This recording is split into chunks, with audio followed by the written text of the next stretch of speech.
নমস্কাৰ আমি পদ্মপাৰা হাইস্কুলৰ পৰা ছাত্ৰ ছাত্ৰী কেইজনমানক লৈ আমাৰ এই অঞ্চলৰ এটা সমস্যাৰ বুজ ল'বলৈ আহিছোঁ। এই অঞ্চলৰ আটাইতকৈ ডাঙৰ সমস্যাটো হ'ল নদীৰ গৰাখহনীয়া।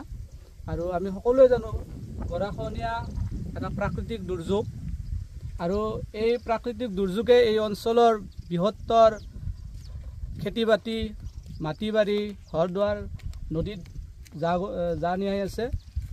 আৰু ইয়াক আচলতে ইয়াৰ প্ৰতিৰোধ কৰিবলৈ হ'লে, গৰাখহনীয়া প্ৰতিৰোধ কৰিবলৈ হ'লে এটা বৃহৎ সংখ্যক অৰ্থৰ প্ৰয়োজন হ'ব, আৰু এই ক্ষেত্ৰত চৰকাৰে উদ্যোগ ল'ব লাগিব।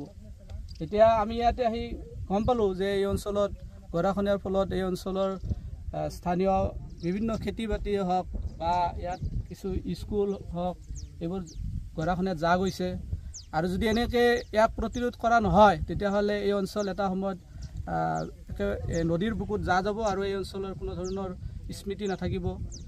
গতিকে ইয়াক ৰোধ কৰিবলৈ হ'লে চৰকাৰে কিছুমান আঁচনি গ্ৰহণ কৰিব লাগিব, যে ইয়াত জিঅ' বেগ ব্যৱহাৰ কৰি ইয়াৰ প্ৰতিৰোধ কৰিবলৈ চৰকাৰে উদ্যোগ ল'ব লাগে, বা বিজ্ঞানসন্মতভাৱে নদীৰ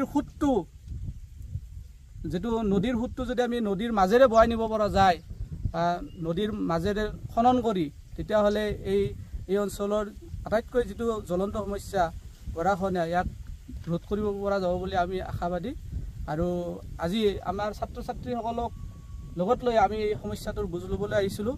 আৰু আমি এইখিনি ইয়াৰ আটাইতকৈ ইয়াক গৰাখহনীয়া ৰোধ কৰিবলৈ হ'লে এইখিনি উপায় অৱলম্বন কৰিব লাগিব বুলি আমি ভাবোঁ। আৰু এইখিনি আমি চৰকাৰলৈ আমি অনুৰোধ থাকিল যাতে চৰকাৰে এইখিনি উদ্যোগ লৈ এই গৰাখহনীয়াটো, ইয়াৰ প্ৰাকৃতিক সমস্যাটো কিছু পৰিমাণে হ'লেও যাতে সমাধান কৰিবলৈ যত্নপৰ হয়। ধন্যবাদ।